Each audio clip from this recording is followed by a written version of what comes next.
Yeah, something else is coming up for me, which I feel like feels important to voice, which is this kind of ironic sounding thing in my head, which is that I thought my logic at the time was like, well, the more like open I am, the more like willing I am to just like ignore my own feelings for someone else's, then the more like open and liberating my experience is. And what I more and more am finding out, the healthier my boundaries are, the more that I get in touch with my intuition and listening to it and voicing it, and expressing, like, the more open I am, the more truly liberated that I feel. More important even than the psychedelic experience, individually, we have to reclaim the primacy of direct experience. As people, the real universe is within your reach, always.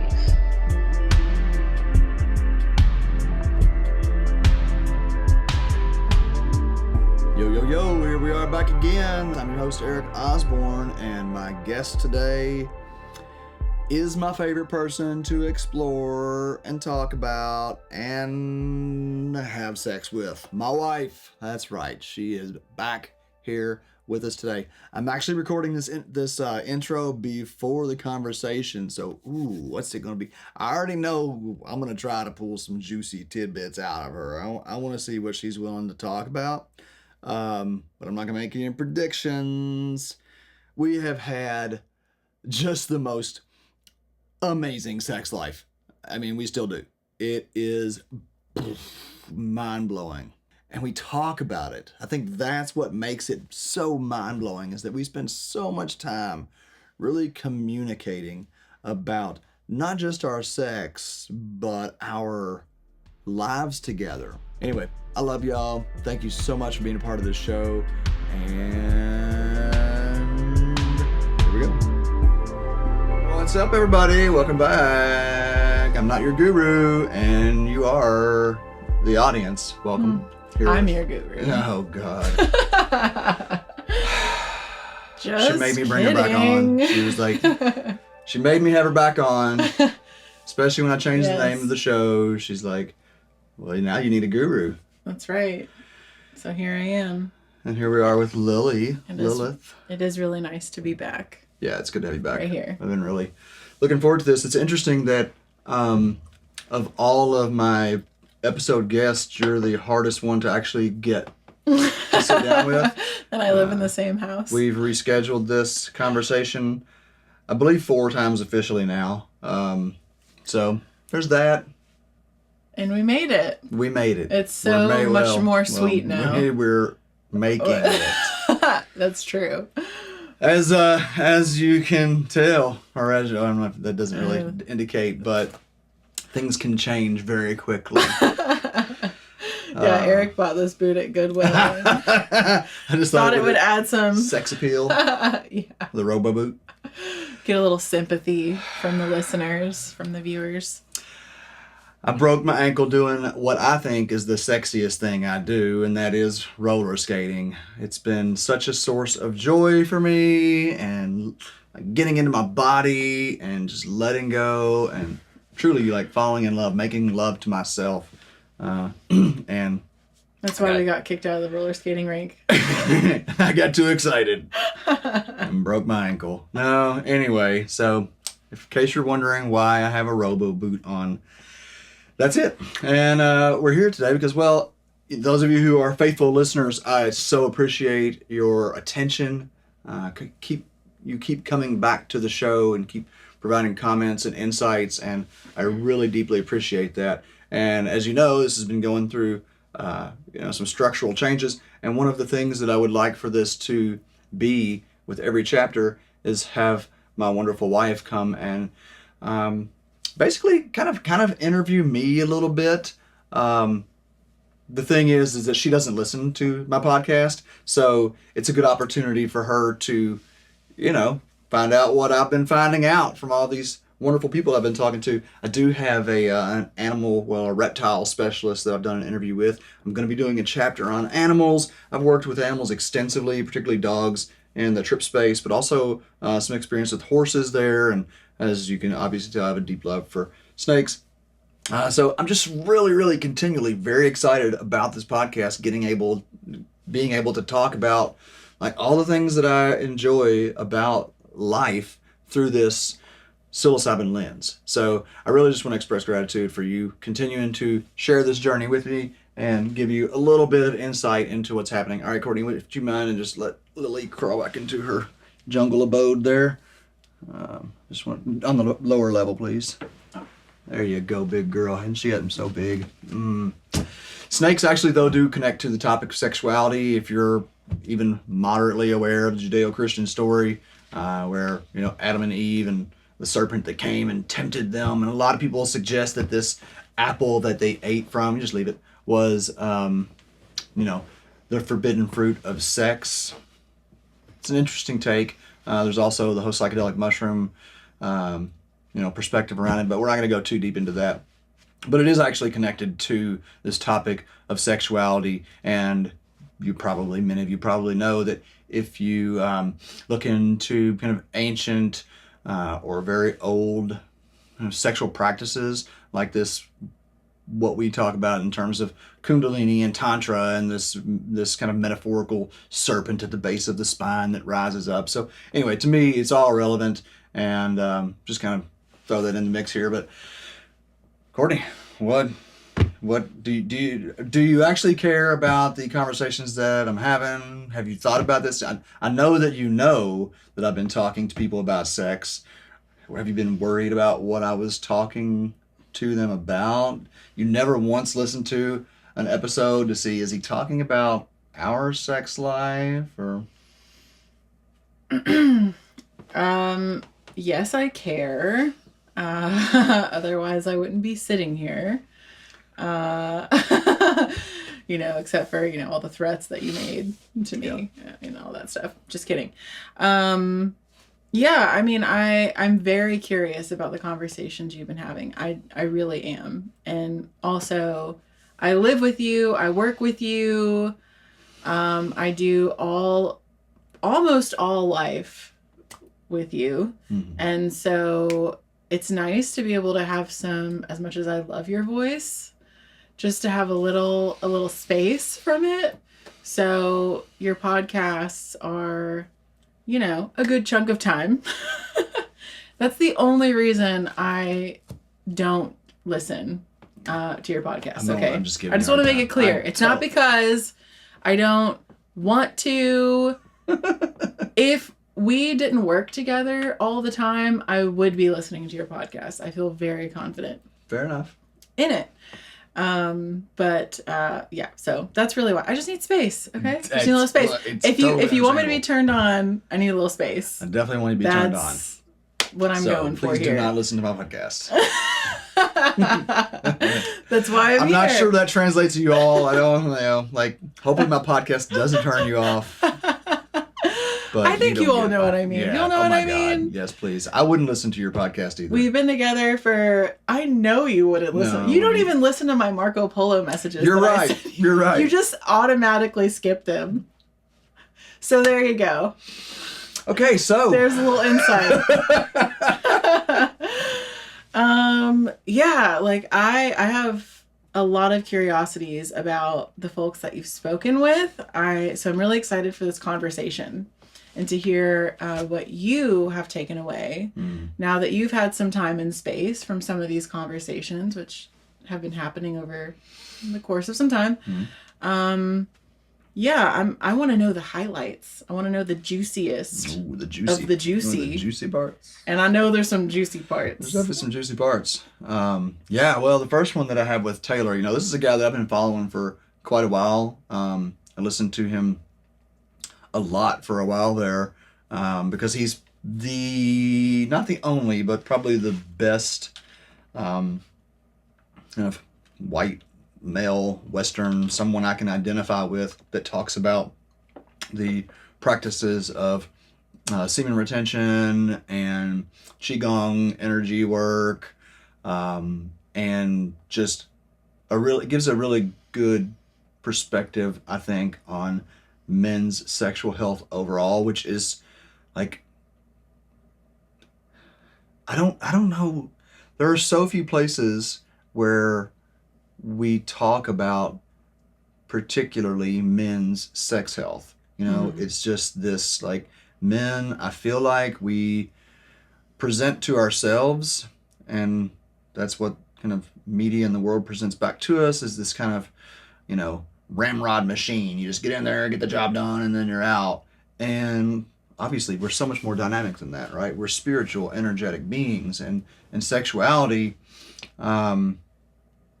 it's easy for it to seem like a very material, flesh-based activity, and that's in many ways what has been, I feel like, been perpetuated, particularly with men again. And so having the opportunity to have a mindful conversation about what healthy male sexuality looks like was really valuable to me. And as with all of these episodes in this chapter, I've had numerous people write to me in different platforms and say how much they appreciated these conversations. And interestingly enough, not just men on the Taylor episode.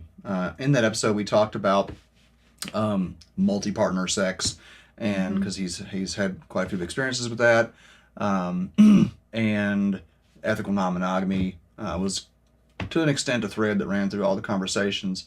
But I was really surprised and amazed and grateful how many women wrote and said that they really appreciated hearing that perspective. Yeah. Wow. Yeah, now I want to listen.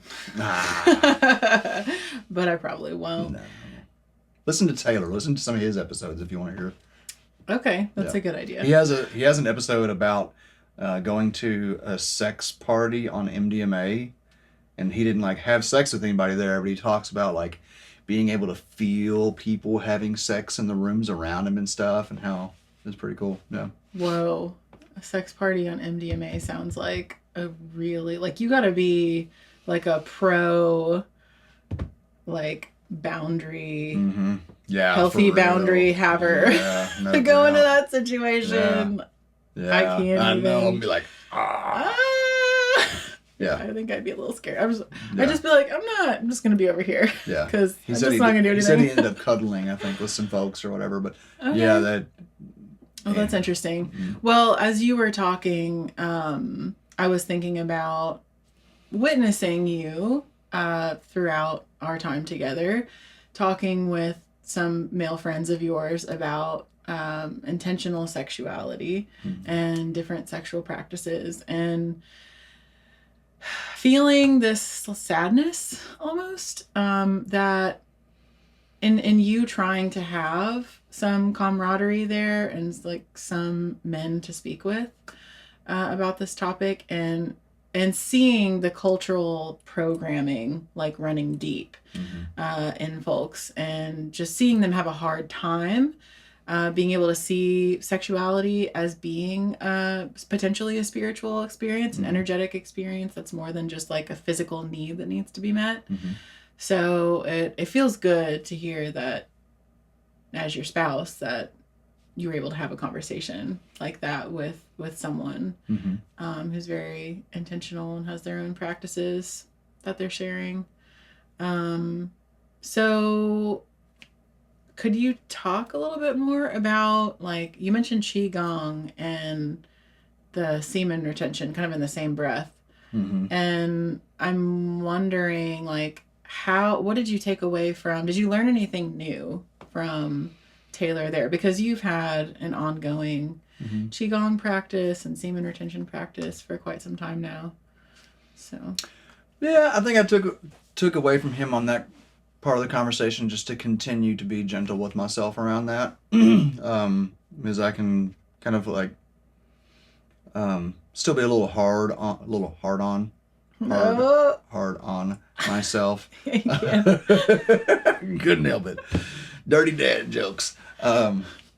Nobody wants a dirty dad joke unless I just gave you one. I guess unless we're sitting right here. Oh God. Anyway.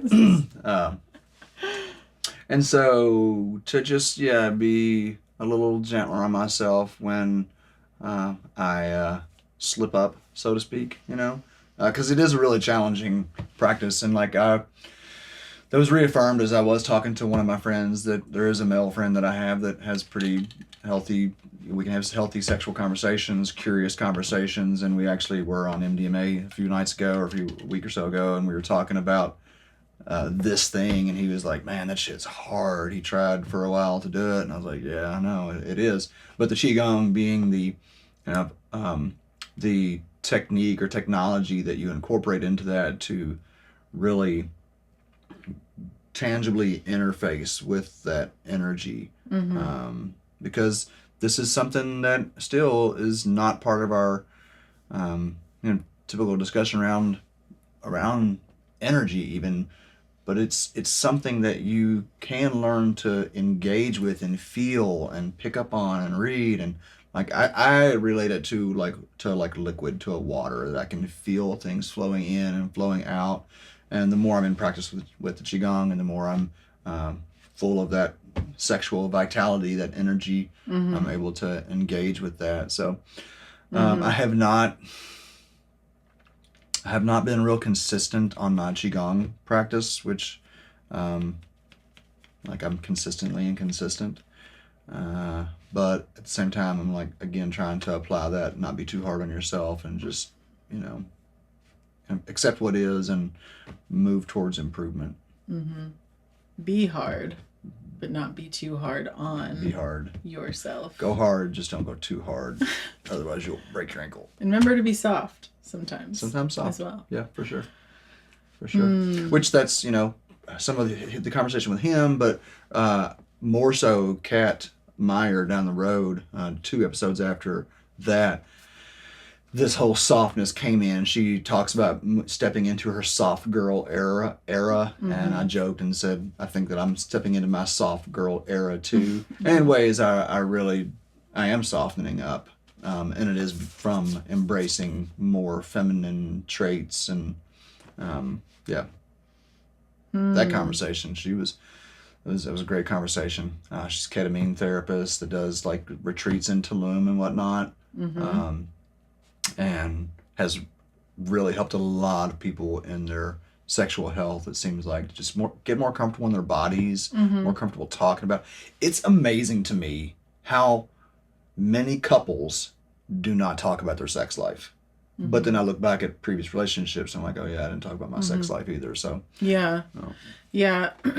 Kat, I've listened to a couple of episodes of her podcast in the last 6 months or so, and really appreciated her, just how she speaks on sex in a very like, I guess this is maybe naturally built in, but maybe not, like a very somatic awareness type of approach. I feel like she brings as a sex therapist. Like I recall hearing her really talk about accepting like different parts of ourselves in like as a part of intentional sex practice, which I really appreciate that. She's got a really interesting story of how she opened up into intentional sex practice. And I can't remember if she talked about IFS. I feel like she did talk about IFS in that episode in terms of the parts and whatnot. The parts, though, when you talk about parts in terms of sexuality in this chapter, what really comes to my mind is the conversation with Mikhail, who we both know did a live conversation here, who has been like his journey through sexuality in like, I feel like he talked a lot about artificially creating parts of himself, you know, to hide parts of himself, and just the compartmentalization that he described in his experience was really hard, man. It was hard to sit with, just because knowing how traumatic that had been on him, and how so many people have been so traumatized around their sexuality, and myself included. I mean, what about for you? To what extent do you feel like you have experienced sexual trauma? Can you talk about any of that? Not like details maybe, but just... Yeah, I feel like Yes, but not like capital T trauma, if that's even still the terminology that is being used. But like little t trauma, that is more like subversive, kind of like culturally acceptable type of trauma. I mean, even what you just mentioned about not speaking about sex and relationships, there's something there for me as well, just in terms of the uncomfort of being able to have a conversation about what I'm experiencing. Just memories of feeling like what my experience isn't really encouraged or like welcome to be expressed. And that's really in my early sexual experiences. But yeah, I mean, I don't know. I know I've traumatized you. That's some of what I talked about in that the intro to this chapter was, my own personal learning curve, in this, and the reality that men and women alike have been really misled, and there's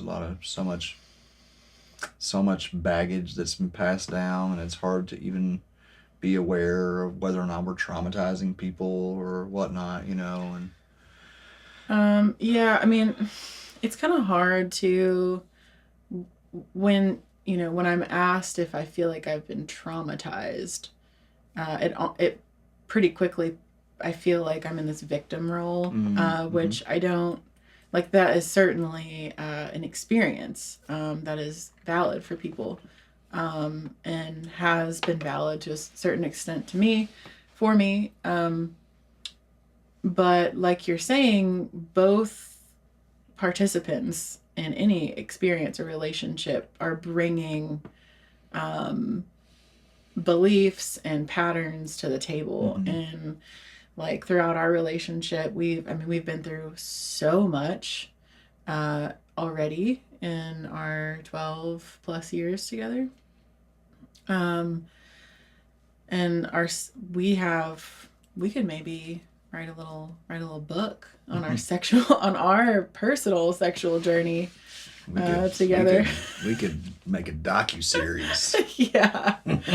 So I wouldn't say that I have been traumatized necessarily, but I would say that I've experienced a lot and learned a lot about myself and how I show up in relationship. And I've been so grateful to be able to learn with you, someone who's willing to continue to take responsibility for the way you show up. And then from that, we can continue to grow together and not separately, and separately and together. So, yeah, because I've been able to take responsibility, I wouldn't identify what I've been through as trauma with you, or really with anyone. I guess that's why I don't really. Trauma is just a tough word for me. But I mean, like, just even like Jamaica, walking down the street and being constantly assaulted by catcalling, like that feels traumatic to me. That's true. Yeah, I'm sure there's all kinds of things that I just am not even thinking of because I'm just used to it. I mean, when I was younger, I've had boys like grab my butt, and other catcalling is, that's a pretty common thing, but it's interesting. I don't experience as much of that the older that I get, like the more conscientious I get. And I wonder what that is. Maybe because it's the way I'm carrying myself. Maybe it's the situations that I'm not putting myself in, or the places I'm not putting myself in. But I don't know, maybe it's just a coincidence or a part of my life. I mean, there's a lot, because like just a few weeks ago when we took the kids roller skating, you went out to the car to get some stuff, and you came in and you're like, for fuck's sake, I can't even go to the car. Oh, yeah. I guess it's just because I don't leave the house as much. Ding, ding, ding. I don't think that's the solution. But that's where we're at. I know what I'll do. I'll just stay in forever. All those beautiful women just sitting at home because they don't want to get harassed. Yeah, that what you're speaking to is an environment that when I was younger, I would have stayed in. And just accept it as something I should do, or I have to do this. Like, we went to the roller skating rink. It was like a teen or adult skating night. I don't know what they technically call it. It was Friday night, teen night, yeah. Teen night. Yeah. And I felt so great in that roller skating rink until all the teens showed up.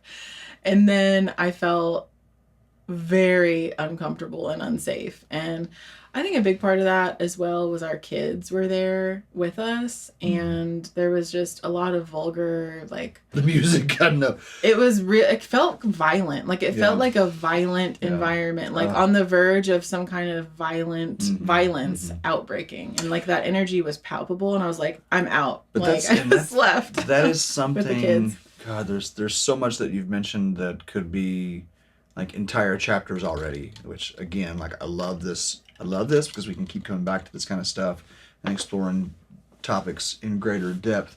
But what you're speaking to there, the commingling of sex and violence that has kind of, I don't want to say it's normalized. It's being normalized. It's more and more normalized. You know, I was telling you the other day, I was listening to the radio on the way to take the kids to school or something, and sitting in the car with my son, 7-year-old kid, listening to like the local pop station, and there's some new hip hop song on there, and the effing song says the word pedophile, says there's a bunch of pedophiles in this place, a bunch of freaks and pedophiles. And I was like, how the hell is it that we can't say weed on the radio, but we can say pedophiles? Like, I feel like, I mean, we need to make sure that it's actually 100%. what they said. It's 100%.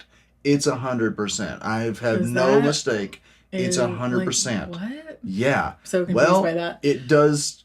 It's confusing, and it's also like kind of fits in with what we're seeing. Like, do you remember when the Saw movies came out? The Saw. I never watched them. I don't mess around with horror movies. I don't want that in my mind and my spirit. But I saw that it was being advertised as a pornographic horror film. Now, and then, like, obviously, like, part of the conversation around porn is that it has grown increasingly violent, right? And there's more and more kind of, and so, it's just a big topic that when you brought up that kind of like aggressive sexuality, that kind of what we felt in that skating rink that night, it was like, oh yeah, that's an undercurrent that is being nurtured in our society. And I tend to think that not talking about sex is exactly what allows those kinds of influences, to gain space. And so, like, it just feels like this feels like one of the most important topics for us to discuss with our loved ones, including our children, to help just create healthier experiences. I don't care, no psychedelic experience, no DMT smoking. For me anyway, there is nothing that has ever compared spiritually, experientially to a like whole body, fully submissive lovemaking experience. Yes. And in order to have an experience like that, there has to be a level of a felt safety, which doesn't, I mean, that takes time and intentionality and awareness. So, I mean, I'm curious how, like, did Kat talk about that, or like in regards to this conversation, was that a part of any of the conversations? No, I didn't really. You all had? I did talk to some. I think I did. I brought up porn with Taylor and porn with the Shameless Sex podcast, which was off the rails. Those ladies are insane, so funny, so fun. If you didn't catch that one, it's the one right before this one. Go back and listen to it. Mm-hmm. Hilarious, April and Amy. Yeah, I love their podcast. Yeah, and thanks again for the lube. Much appreciated. Ding ding. So appreciated. Uber lube if you want a good lube. So, but they actually that conversation, and Taylor's too, you know, they both like nobody had a what's the word I'm looking for, like a flat statement on pornography.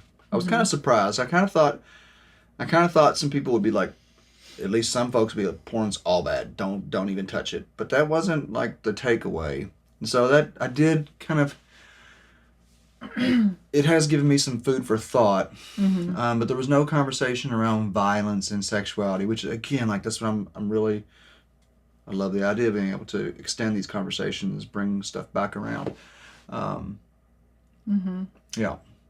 I forgot. So what was the takeaway from how was the response around porn? Was there any kind of porn that was talked about that basically ethical, like the ethical porn, but that is it's a lot more challenging of a topic than it might seem on the surface, because even a lot of porn that is promoted as ethical, it's kind of like food that's promoted as organic, you know. It's like, okay, these chemicals are certified organic, you know. So yeah, that conversation, there was so much that I really took away from that conversation, particularly around the subject.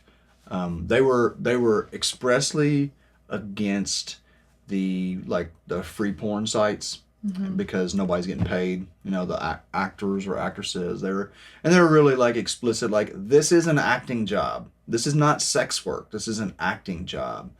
And I was like, that's an interesting perspective. And you know, I think that they spoke to the value of like couples watching porn together to get ideas or to generate conversation, and yeah, that was kind of like, it wasn't anything that we dove real deep into, but it definitely gave me, because you know that I've had this kind of like, not necessarily like I've never been like porn is the best thing ever, but I have been like porn is all bad, there's no good in it, you know. And then I'm not sure that's a helpful perspective on any subject matter, really. Yeah. So. Yeah, for sure. And if I look back on my journey with porn, like the more I get space from it, from engaging with porn, the more that I can kind of parse out the parts that I feel like I'm grateful for, like that have helped me be healthier and like open up. Like normalize my body, like normalize loving my body, and just being a sexual being, like being able to really step into that and accept that. I feel like porn, engaging with just like seeing other people, just be them, you know, and like joyous, like I feel like you can feel, like sometimes you can really feel if I mean it's really hard, it's really tricky, like you're saying, but like that aspect of it for me I feel like has been beneficial, and I'm sure there's other ways to go about doing that, to obtain that, step into more of a like, okay, I'm a sexual being, like yeah, like I love my body, I can really enjoy my body, and porn's helped me with that, but I think. Well, because I'm thinking about like from a woman's perspective, and the vast majority of porn is things being done to a woman, right? Or, you know, objectification, and like the I don't even like calling it like porn. Like it's got such a stigma to it. But the videos that I've seen where the woman is like having a voice and having a say and like asking for things and like being in that role, it's not just like she's just like yeah, right. That's more of what I'm talking about. Definitely love a turned on woman. So I'm sitting here. I am over and over, like, so many times I'm just like, is this my life? I really have this amazing sex life, which has always been really important to me. And I've had I've always thought I had a decent sex life, but I had no idea. But we're not going to go too far. It's more than decent. Not going to go too far. Really good. Not go too far. One thing I didn't ask in any of these conversations that I want to just say it would be, I would like to explore, is, like this idea of varying sex drives, right? I've been told that I'm a sex addict by a previous partner, who I think was just like kind of a prude.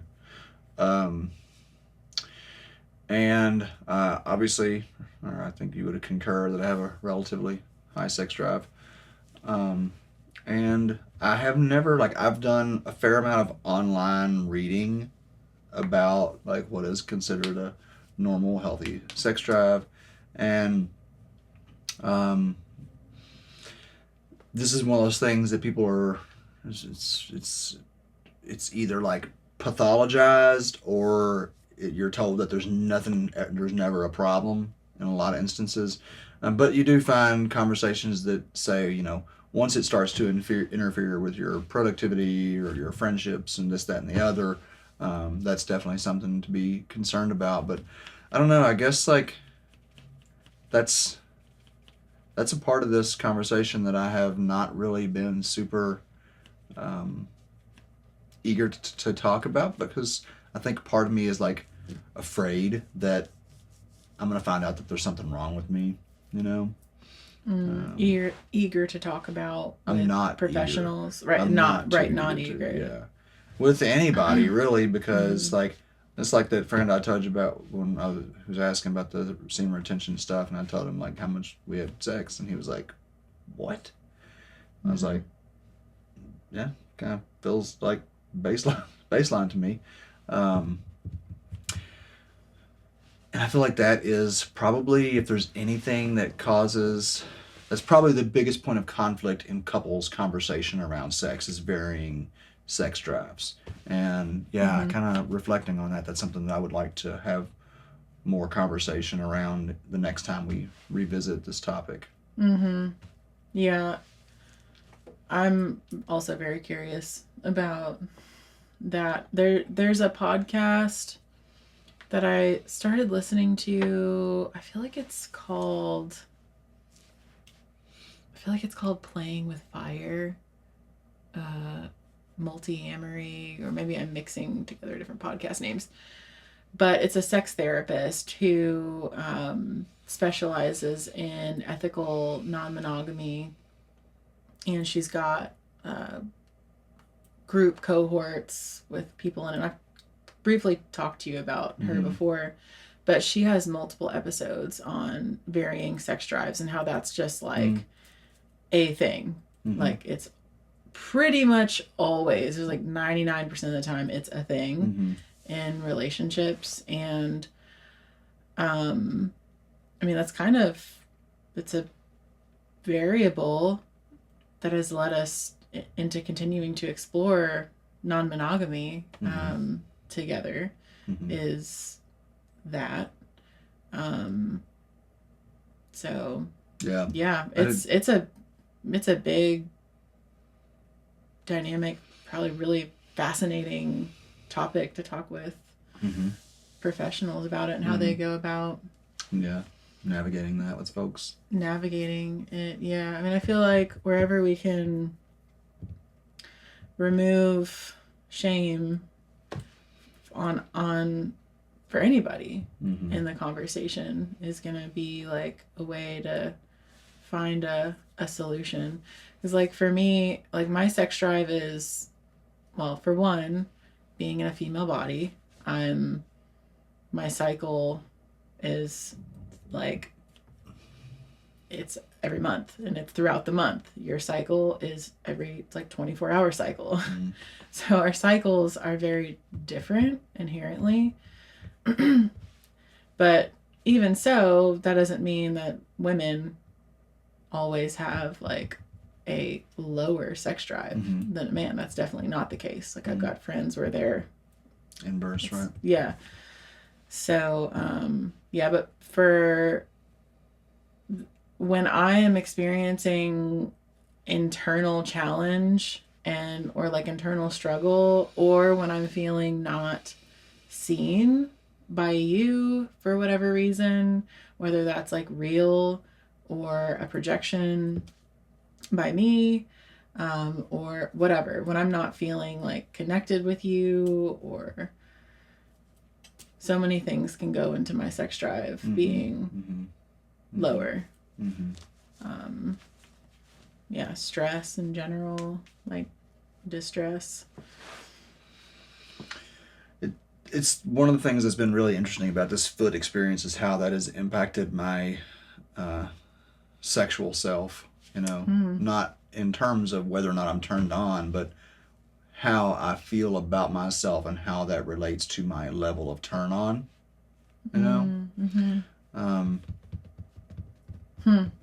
because confidence is such a big part of sexuality, because that vulnerability, and yeah, boy, those first few days when I was on crutches there, I was like, I ain't never getting laid again. Well, hey, I feel like you did talk about this with Kat. I overheard, like, you were re-listening to the episode, and I feel like, am I making this up? Or you were talking about asexuality. You asked her about asexuality. If that's a thing. What that's all about. Yeah. Like, how does that happen? Yeah. And I really appreciated her insights. Yeah, I did too. If I recall, it was I don't think I think she was hesitant to say that there was no such thing as asexuality, but from what I recall, she communicated that moreover asexuality was related to your relating to the rest of the world, like into power and to your own internal experience. Because that was what kind of inspired the question: if our sexuality is, as it is, our sex drive in particular, is related to our kind of general motivation, right? Like that's what you hear in so much of this kind of discourse, is that really creative people have high sex drive, or there's a meme that floats around that healing energy is sex energy, which I do believe that, like, from what I understand in my studies, the shamanic practices, so much of that healing was derived from healthily expressed and channeled sexual energy, specifically sexual energy. And so that was my question, is like, if you are asexual, does that indicate that, like, there's a spark that's not being kind of nurtured, because it's so baffling to me.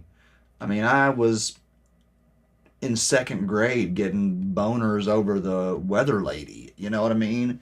And so it's just been such a part of me that it's like, I don't understand how anybody could be asexual. Not that I don't respect it, and I appreciate, I want people to live their experience. But it's kind of like the psychedelic experience. If you go your entire life without having a psychedelic experience, have you really experienced life?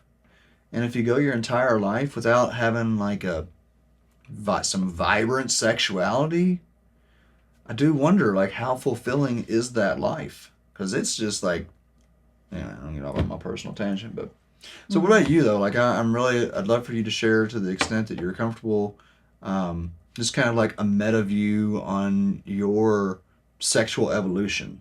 'Cause I've certainly seen you evolve Whoa. in beautiful ways. A meta view.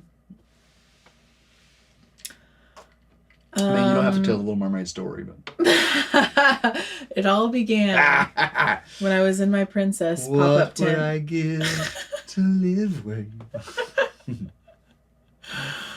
That is my first memory of masturbating, though, is in this little princess pop-up tent in my parents' basement, because, I'm like 6 years old at this my point. basement. I'm like, have my ice skating costume on, and I'm just kind of like rubbing it out. Humping something. I can't remember what I was humping. Probably a stuffed animal or something. Yeah. So from there, a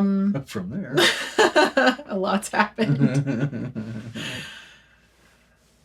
Gosh. I feel like, so psychedelics have helped me a lot.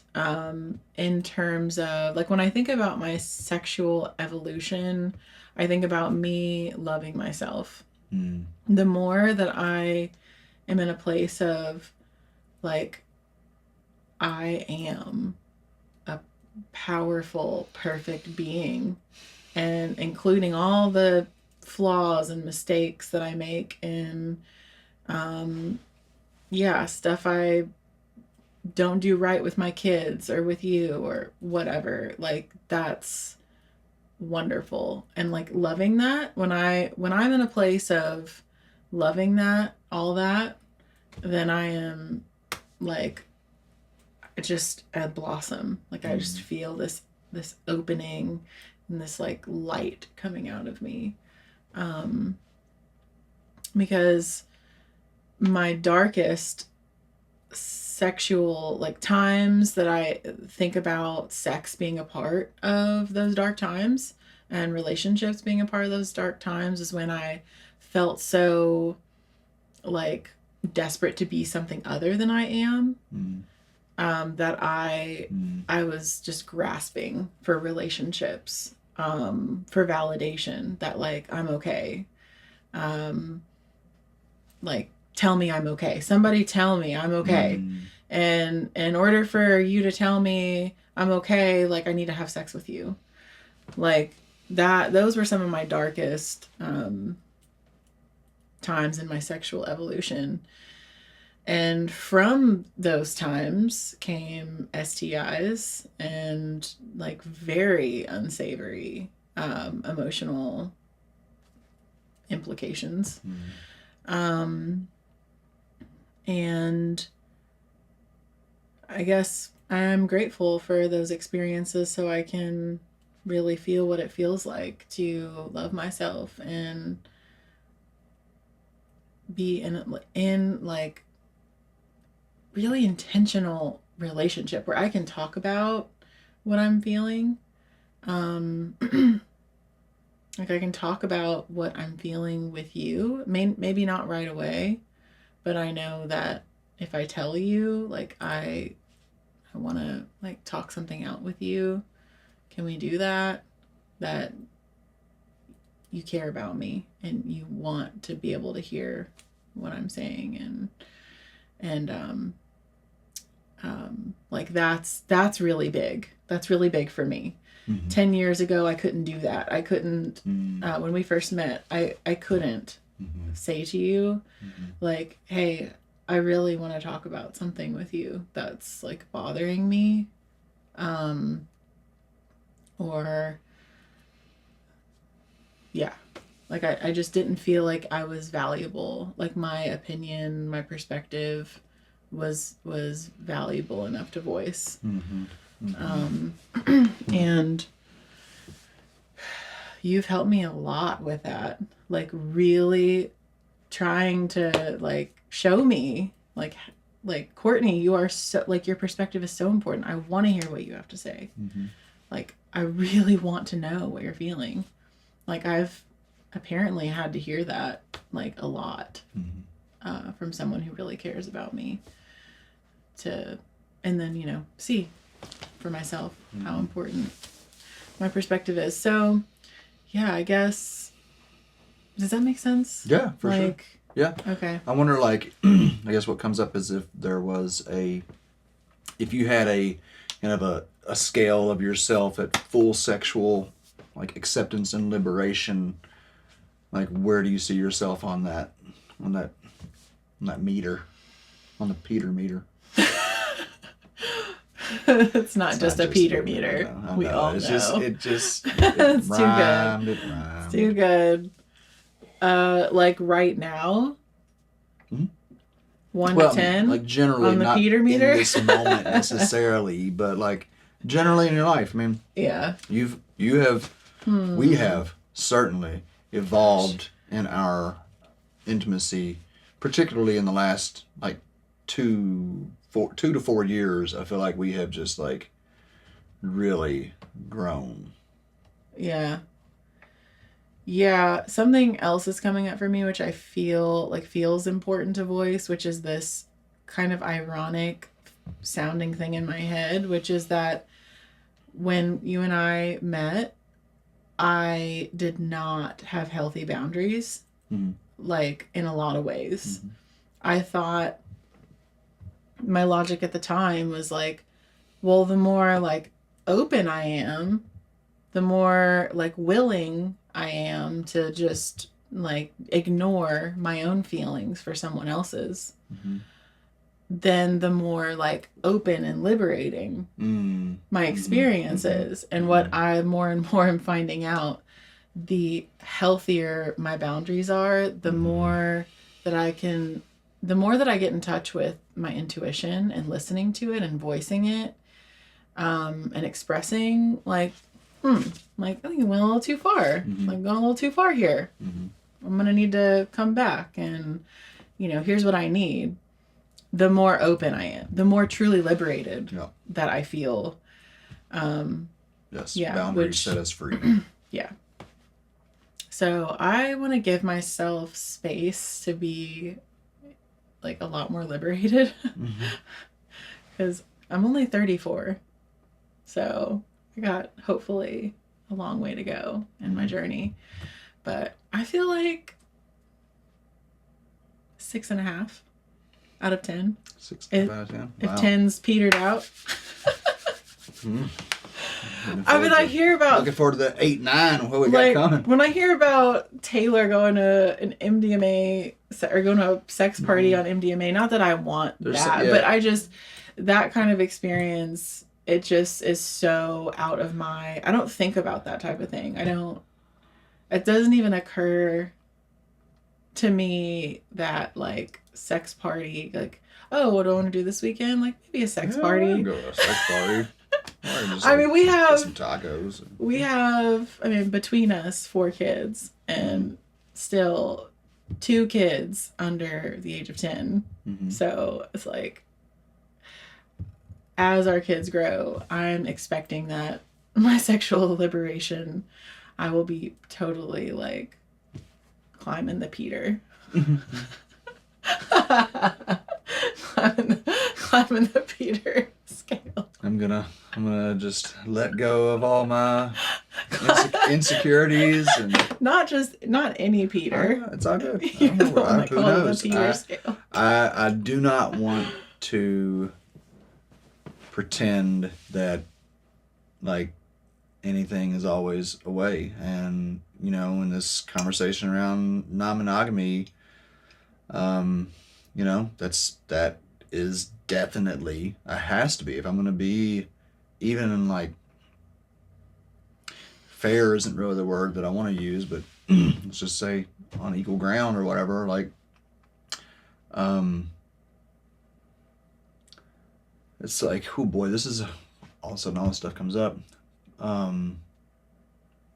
So I just want to maintain an openness to things evolving, and for that to be within the context of healthy boundaries, so that I know when I'm engaging in a certain activity or behavior or relationship that it's like really true to who I am. And yeah, I am curious, like, if you want to talk about that, just kind of how you've been relating to women, your kind of relationship with women sexually has evolved. Because you've told me stories about, you know, when you were younger and encounters you've had with, you know, like young, and then like going up through, you know, whatever your college to now and whatnot. And like already when I asked you that question about like your scale of liberation, you know, I guess something that like popped into my mind around it is that while we have obviously been in relationships with women, and that I can only think of one time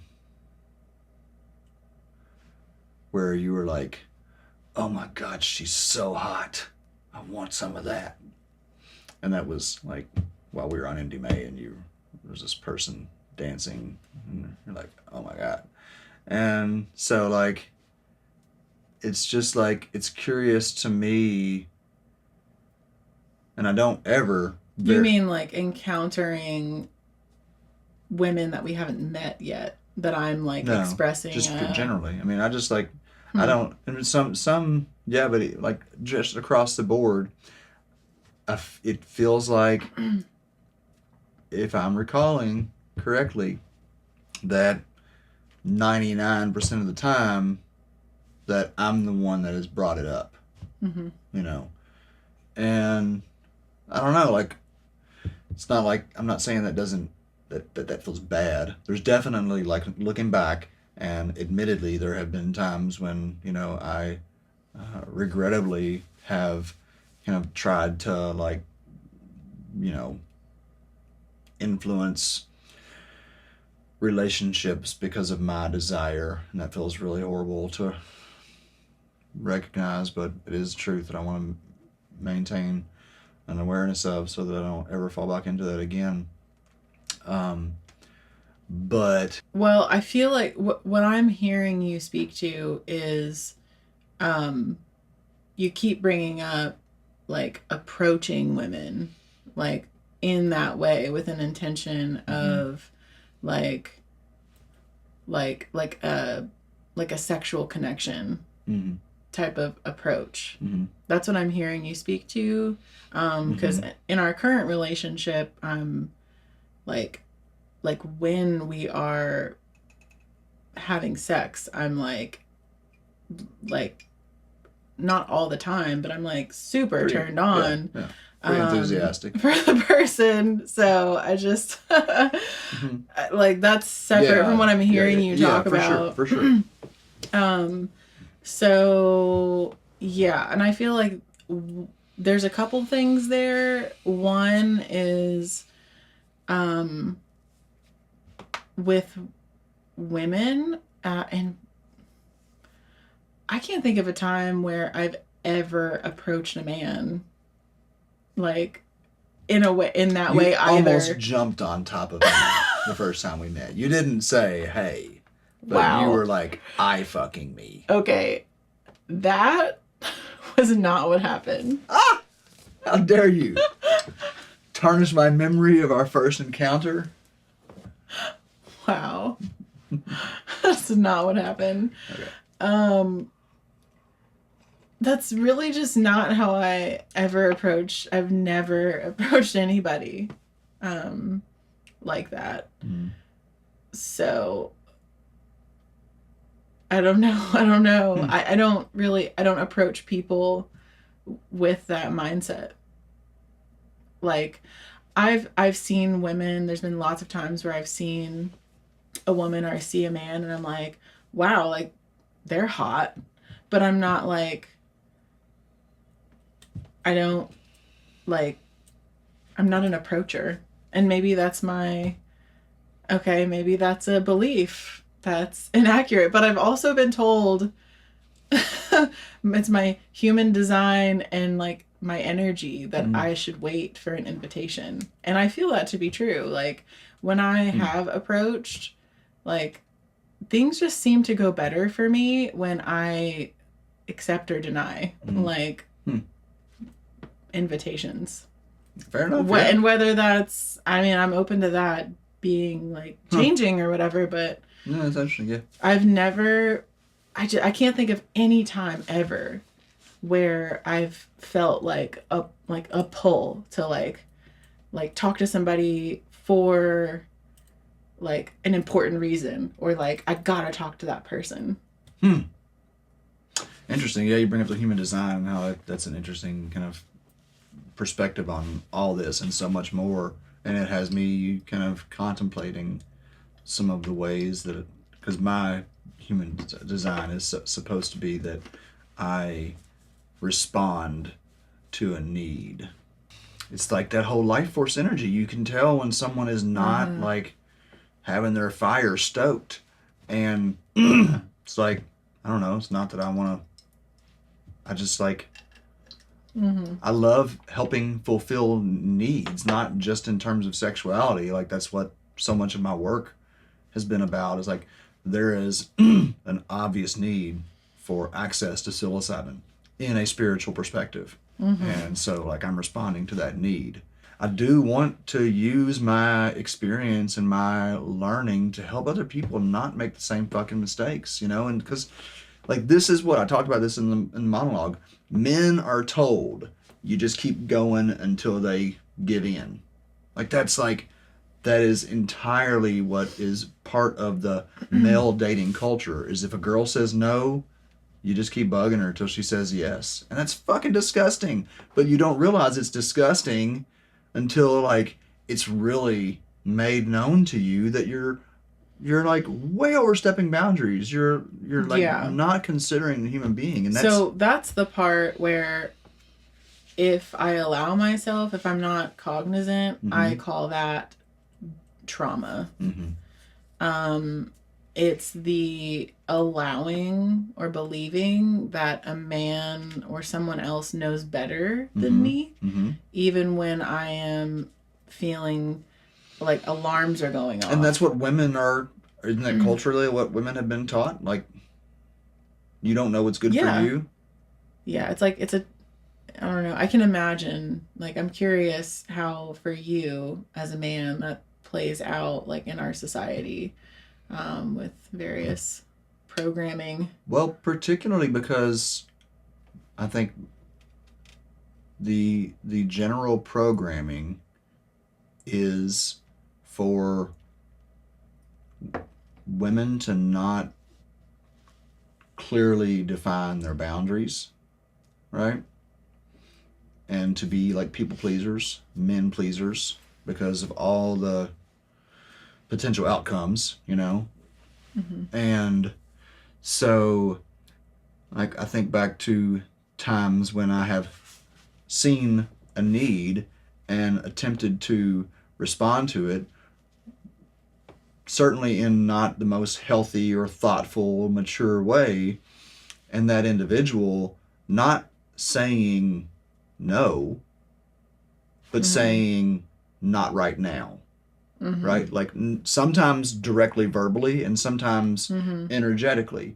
And there's a responsibility. While I 100% take responsibility for, you know, mindless kind of self-centered approaches that I've made to women, or times when I have like tried to convince a woman that like being in a relationship with me would be a good thing, you know, like I'm not saying that is right in any shape, form, or fashion.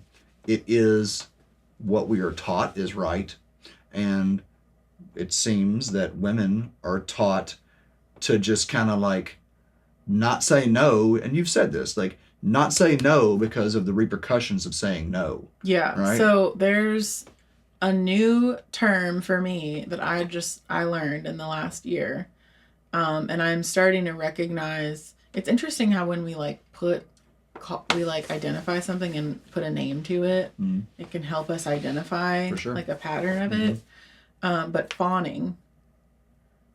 Okay. Are you familiar with this? The word, yeah. So like, I hear about this. It's been coming up a lot in somatic circles, where there's these like programs within us where to protect ourselves. There's like, we all know fight or flight, flight, freeze, or fawn. So fawn is when we in like suppressed or minority populations is like a big thing where and for women where we are afraid that a negative response is, we've learned like it's a lived experience that if we speak up about how we're feeling in certain places, then we're punished for it. So the alternative is to be sweet.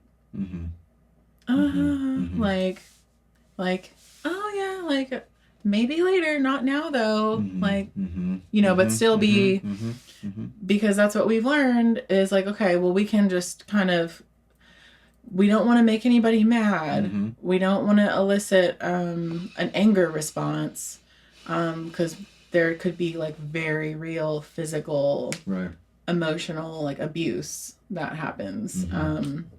Yeah. So that's what that is. Yeah. Okay. Yeah. But, and that's so confusing. It's so fucking confusing. For someone, for a man or anybody. Especially an assertive person. Yeah. That's like, I see a problem, I can fix it. And they're like, not right now, but later. And you're like, okay, cool, I'll be ready to fix it later. You know? And so, like, I've certainly made mistakes. That's why I'm not your guru, because I'm all kinds of fucked up. But I think it's really important that we continue to have, like, real conversations, because there are so many people out there that have experienced this so many times. And there's so many men. I think that, because what ends up happening when there's not a clear boundary, where there is this fawning, is that, at least for me, like, there is love in this. There is not just lust in it. There is like love for the human being, and this like kind of slow rejection that comes out of these scenarios where you feel like it's valued because there's this fawning, right? So you feel like it's okay, like this person values this and wants it, but not right now or whatever, you know. And so like you just keep coming back, and it just like you just keep getting rejected, and that rejection just turns into more kind of like self-loathing and desperateness and like what's going on, and nobody will fucking tell you. Nobody will say to you, a woman won't say to you, I don't want to be with you. I don't want your help. And it's much, much better, it's much healthier to hear that from the go very clearly than it is to be drug out over the course of weeks and sometimes months or even years in situations, you know. Yeah. So it's just like, yeah, it's really frustrating. And it's, I mean, and again, like back to the whole, like the conversation around different sex drives, like neither party is wrong. Right. Or like at fault, because both parties are playing out what they know, how to respond. And so, yeah. And also like at this stage in our cultural evolution, it's we've had the Me Too movement, and I can imagine as like a white man how like you could be in that situation like a perp or like a perpetrator, like, or like someone who is at the one, like the sole one at fault, in that circumstance. And it is not that black and white most of the time. Sometimes it is. There's that definitely black and some white. fucking, yeah. It is, Yeah. but most of the time it's not. No. Like, because I've seen this play out, and throughout our relationship and our ethical, non-monogamous lifestyle, I've seen it play out and also been very, like, upset as being a kind of like a bystander watching it play out and just being like, what are you doing? Tell him, you know what, I see it clearly, but I'm not in your like learned patterns of responses, so I can't see it. Just like, that's what sometimes friends are good for. Like, I can see this, you can't. For sure. And I'm trying to communicate it to both people, and like both of y'all are just like, like, I don't know, like, what, like, just, and it's so hard. It's so hard to watch. And yeah, I've certainly participated in that dynamic myself.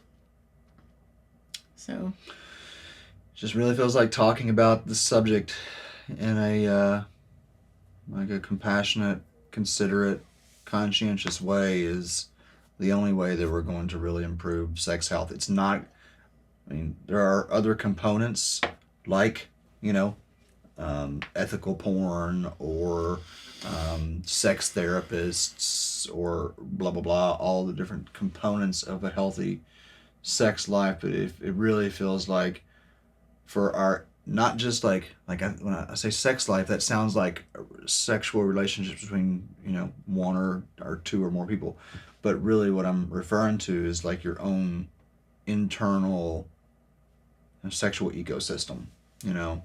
And the most important, absolutely the most valuable tool that has helped me to grow and really be the more and more conscientious, really loving person that I am, is being able to have the conversations around it and gain awareness to patterns that have been passed down from generation to generation.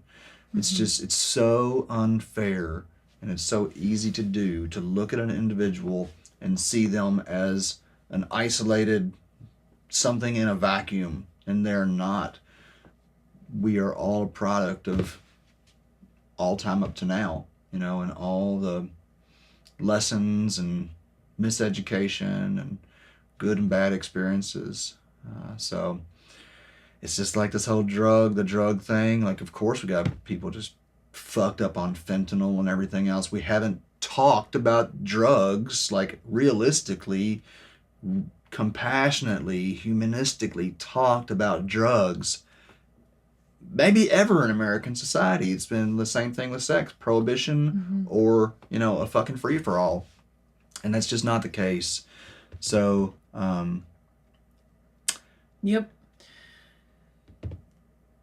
It's pretty cool to be able to see that and talk about that.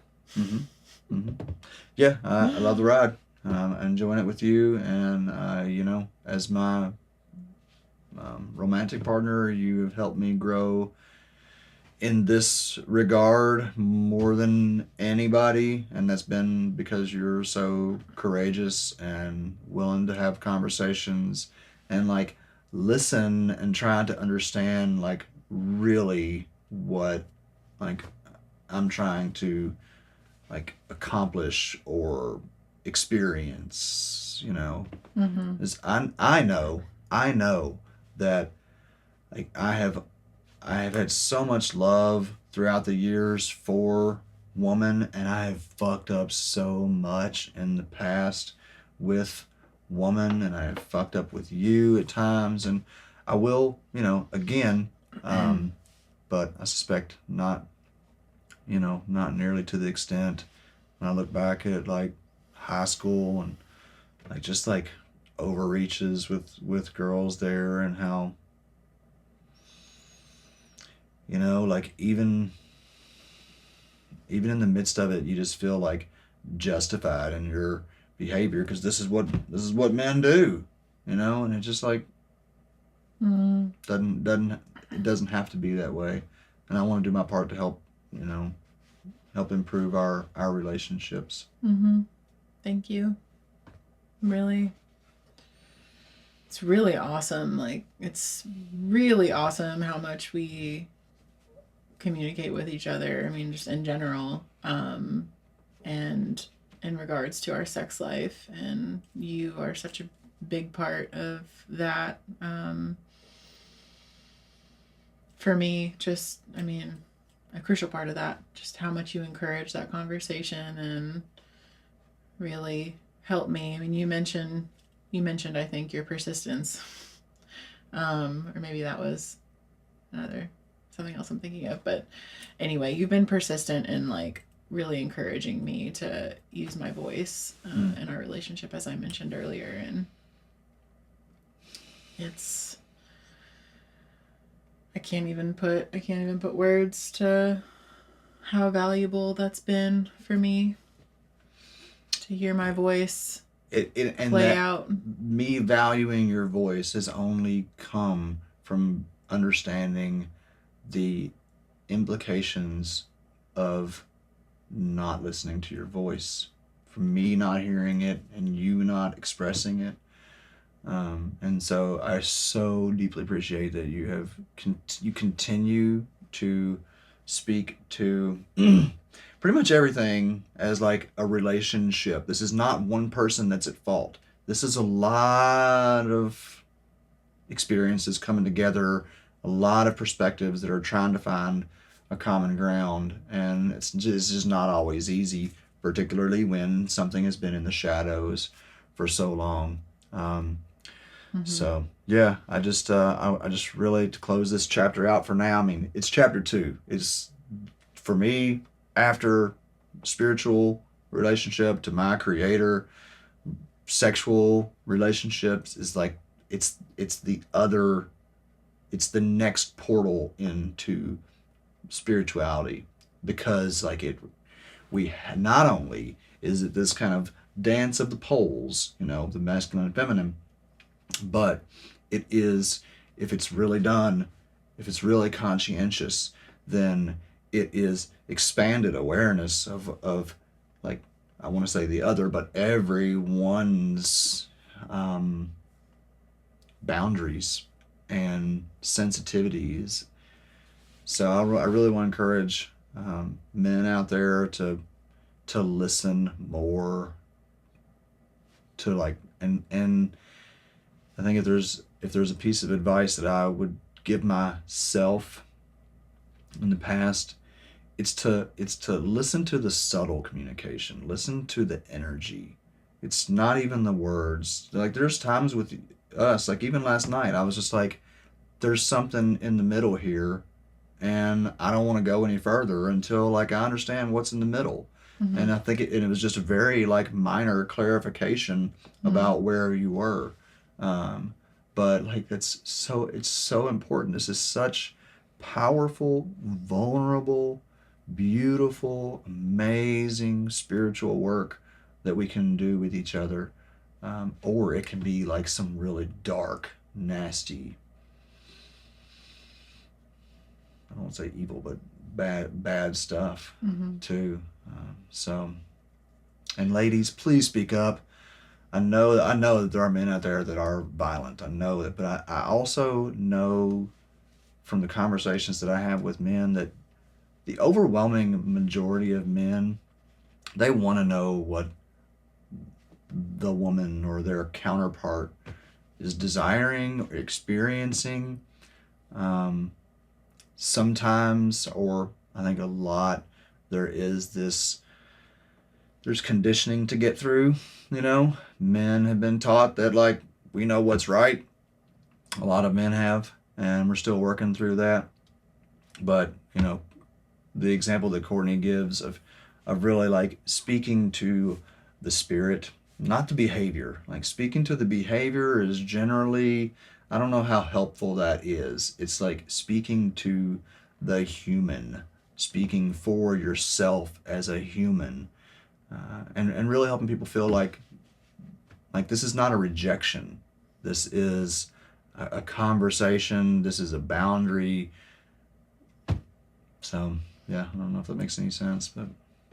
Yeah, just, I mean, it's kind of something I'm learning more and more and more just as a person, like, that when it's like learning how to speak up, just saying speak up is like, while appreciated, it's so much more dynamic than that. There needs to be, I think the reason why people don't speak up is because of a lack of knowing how to do it in a peaceful, in a way that brings like connection, particularly like people empathic, like people that really care about others have a really hard time speaking up for themselves, being afraid that they'll hurt someone. And so and at the same time, it's like, if anyone listening feels that they're like, if you're not being heard, if you really think that you're in an important relationship where if you speak up about how you feel and that's not going to be heard, or that other person isn't going to care, then that should be a pretty big indicator to you that you should try and see what happens. Unless you're in a dangerous relationship, then just like, please ask for help from someone who can help you. Like, whether that's a therapist, a peer that you trust, a mentor.